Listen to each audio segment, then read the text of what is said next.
Hi, and welcome to this week's episode of My Dog Ate My Podcast. I'm your host, Emily, and every week I chat with a different dog owner about their dog. We're back after a couple week break. First week I was on vacation, and then I got really, really sick, which made it so I couldn't do any interviews. But either way, we're back, and this is a special episode because my partner Nick is going to be doing a little bit of a reverse interview with me about my almost 11-year-old French Bulldog, Jax. Enjoy!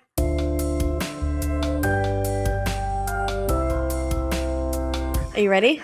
Well, I'm ready. It sounds like Jax is about ready to go sprint out the door. I know. I realize I have Jax really close to the microphone. That's what makes it part of a dog podcast, right? Well, I'm excited to finally chat about Jaxie, especially since he is my second OG dog after Sophie. Mhm. But I'm kind of very sad because he's going to be, what did I say he's going to be this year? 11? 11. Yeah. And he's been so gray under his chin for a long time, and it's finally coming into his little muzzle. Mm-hmm. But he's a special puppy. So, I'll keep him away from the mic. when did you get Jax? So I got Jax. He was, I want to say, a year and a half old. So then I got him when in maybe 2016 or 2017, and he was, a Craigslist rehome. And his story is a little bit convoluted. So he was put up for a rehoming because he apparently had behavioral issues. And so when I went to go see him, super cute. His previous owner said, like, oh, we can't potty train him. So it's like, okay, well, that's fine. We could potty train him. But what my ex, who I was with at the time, and I noticed was that he was really scared of her. And if he got yelled at, like she would yell at him for things and he would squat and pee and cower. And so we decided to take him home. And after we brought him home, we realized he was really scared of women. So even if I was like on the couch, if I would sort of bend over and touch him, he would cower and pee. So any sort of woman who would like talk to him or do anything, he would cower and pee. So that's sort of his background. And then we realized, or we learned, that he had gone through a couple different homes, from his breeder to I guess somebody else who was going to breed him to I think this couple or this family, and then finally to me. So I'm his third or fourth owner. How is he with other men? Was he okay with them or? Totally fine with men. So the way that he kind of got like desensitized to it was walking him around downtown Seattle, because that's where I lived at the time, and just Mhm. letting people like pet him and say hi to him and stuff, whether it's men or women. But he's definitely like very sensitive to higher voices. So if you're like, oh my Mhm. God, hi, Jax, like he's like, and Mm. he's very sensitive to getting yelled at. It also sounds like he's sensitive to whatever is outside right now. Yeah. Yeah, he's very sensitive to like whatever's happening outside. Is Yappy Dog outside, which is the neighbor dog that likes to make himself known. I don't hear the yappy dog, but sometimes I feel like Jax hears ghosts or things or people or dogs that maybe aren't exactly there, because like we had to start playing music for him at nighttime, the peaceful piano playlist on Spotify, because he would just occasionally in the middle of the night be like, "Whoa," and then go back to sleep. So What's his favorite thing? Like, what's his favorite activity, or like, how do you like to play with him? ball. He Ball. loves ball. With him being older, his back legs are like the kind of hip muscles, or like the meat above his hips are really stiff. So Hmm. it's a lot harder for him to play ball now, but generally it's like he will play ball until he dies. Yeah. He will play fetch until somebody leaves. Like he would be the last person or the last dog at the dog park playing fetch. Is that what he's looking for right now? Probably is another ball. Probably. And one of my favorite stories to tell is that I'd taken him to Double Bluff off leash dog beach up here near what would be Island. And we were playing fetch and throwing the ball out into the ocean. And he was swimming and catching the ball and just coming back. But he kept taking on water while he was swimming back with the ball because his mouth is so big. Yeah. And we're just like, Jax, drop the ball. Like, swim back, prioritize breathing and living. over Hmm. the ball, but he like did not want to let go of the ball, so he's just kind of like doggy paddling back with his ball in his mouth while he's like actively taking in water. We had to intervene physically to get him to drop the ball just so he could, not drown himself. Does he have anything else or other like friends he likes to hang out with? Other doggy friends or parks he likes to go to? Fewer parks lately just since he's been older, but at least at home he kind of just like coexists and gets along with everybody else in the pack. He will get into little wrestling bouts with Mocha, the smallest Frenchie, and it sounds like little velociraptors playing.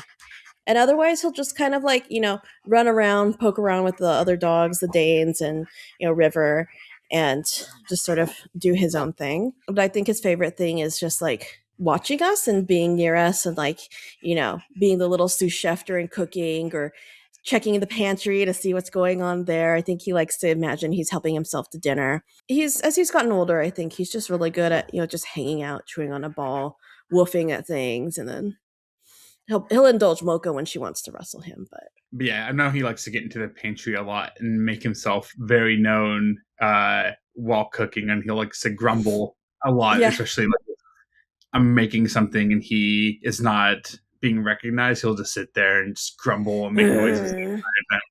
Yeah, yeah.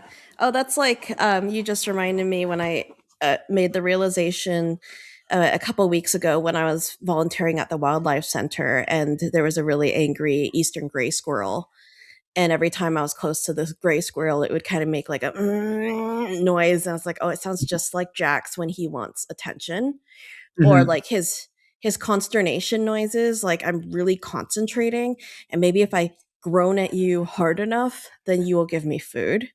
Yeah. And so he's like a little eastern gray squirrel.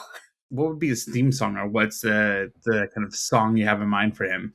So after a lot of thought and deliberation, I feel like I might have had a theme song for him like years ago, but Hmm. his theme song right now is definitely "Sounded the Police" by KRM-One.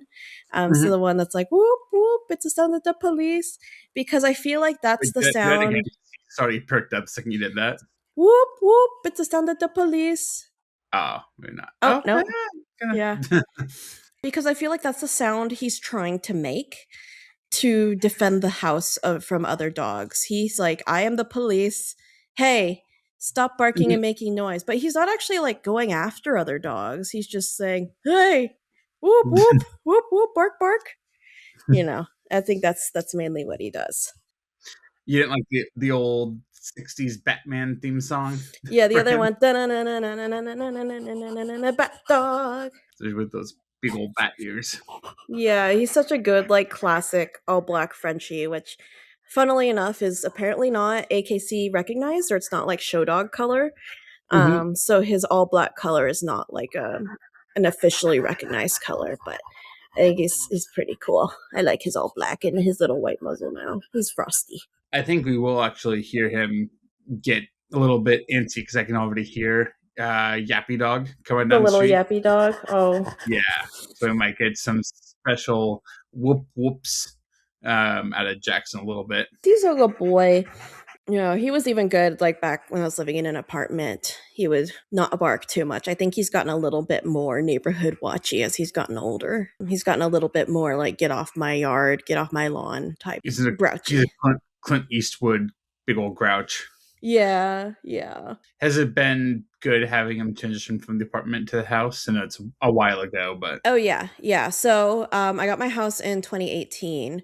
So he was about 3 at the time, and I think he loves it. You're just playing ball up and down, up and down, up and down, and then I think just having more space to explore, more space to run around with Sophie, who I had back then.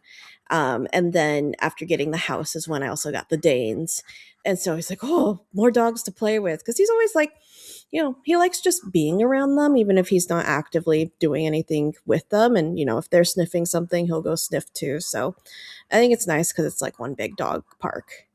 yeah, So he's a good, like, little house Frenchie. nice. If he had a resume, what would be his top skills? I guess besides ball catcher, because we know that's the given. Well, if I needed to translate like ball catcher to a resume skill, I'd say like dedication. So he's very dedicated. He's very loyal, and I'd say the negative part of it would be like single-minded, but he's focused. He's very On one focused, relentlessly focused. If somebody had to ask in an interview what his weaknesses would be, it's that maybe he's so focused that other things fall to the wayside, like breathing. He's protective, which I guess would be that he's like, I don't know how you would put that in like a job interview or on a CV, but very protective, very like brand loyal. If the brand is himself and his house and that sort of thing. yeah, Yes, I hear the yappy dog. I don't know if it's going to get picked up on the mic, but I hear the yappy dog and I hear the Danes the reacting Dane. to the yappy I dog. can hear the Danes through the headset, so probably getting picked up on the mic. Oh,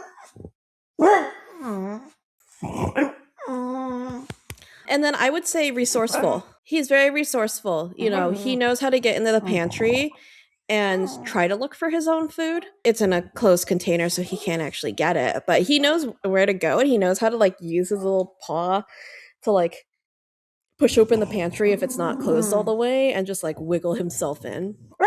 But he has gotten himself stuck in the pantry. Is that the sound of the police?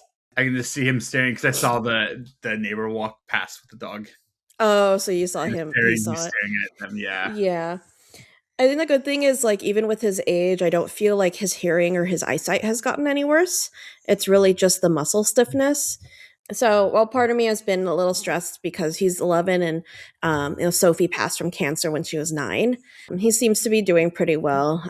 I think just the muscle stiffness is leading to a little bit more, like, looseness in the bowels and everything. But, if that's, like, his biggest health issue, I would take that over anything else yeah. for being an old dog. Yeah, I think you could probably ask like one more question and then we're good.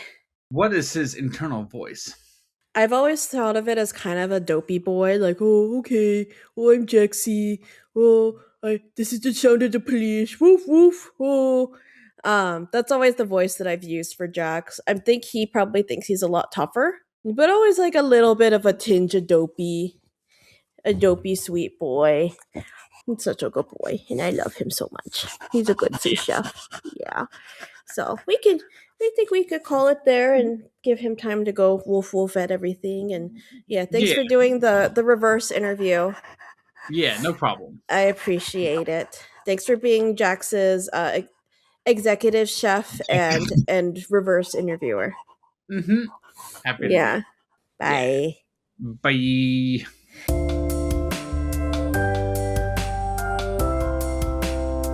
Thanks for tuning in, and don't forget that you can follow My Dog Ate My Podcast anywhere that you get your podcasts. And you can also check out Jax and the adventures of my other dogs at Misfit Frenchies, MISFIT Frenchies, on Instagram. Thanks, and we'll see you next time.